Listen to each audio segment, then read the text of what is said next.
Lourdes Goikoetxeak epaitegitara joko duela iragarri du. Hasieran bere aurkako akusazio guztiak ukatu ditu eta esan du arduraz jokatu duela beti eta ez duela inoiz haziendako lanik oztopatu, are gutxiago bere probetxurako. He sido especialmente escrupulosa en mis actuaciones como consejera. Quiero dejar claro que no he realizado ninguna intromisión ni injerencia en la actuación de la Hacienda tributaria, y menos en beneficio personal.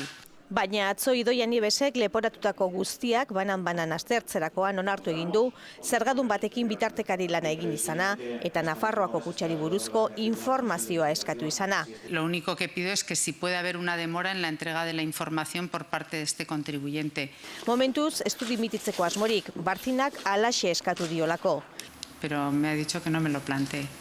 Nafarroako gobernuak faltsutzat jo ditu presidente ordearen aurkako akusazioak eta babes osoa erakutsi dio Goikoetxeari. El absoluto convencimiento de la plena adecuación a la legalidad y a su deber de consejera del Gobierno de Navarra de las actuaciones de Lourdes Goikoetxea. Pleno convencimiento y tiene su pleno respaldo.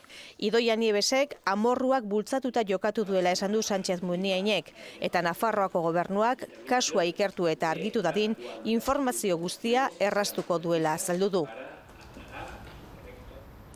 Horixe Nafarroko gobernuak esandakoa goizean, esan bezala babes oso eskaini baitio Goikoetxea kontseilaria, legebiltzarrean bien bitartean urgentzizko batzordea bildu dute goizean, bozeramale maila bilduta, irudietan duzu eta bertan aho batez onartu dute Nafarroan atzokoak salatutakoak entzun da ikerketa batzorde oso bat zabaltzea.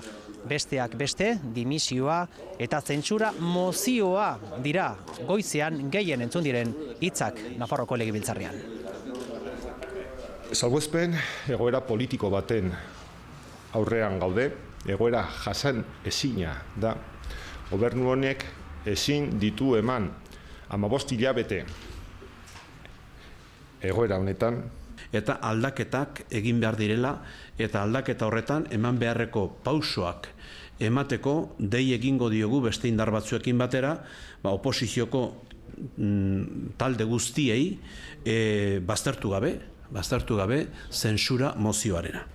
El PSN-PSOE, el PSN y el PSOE sabrán estar a la altura de las circunstancias.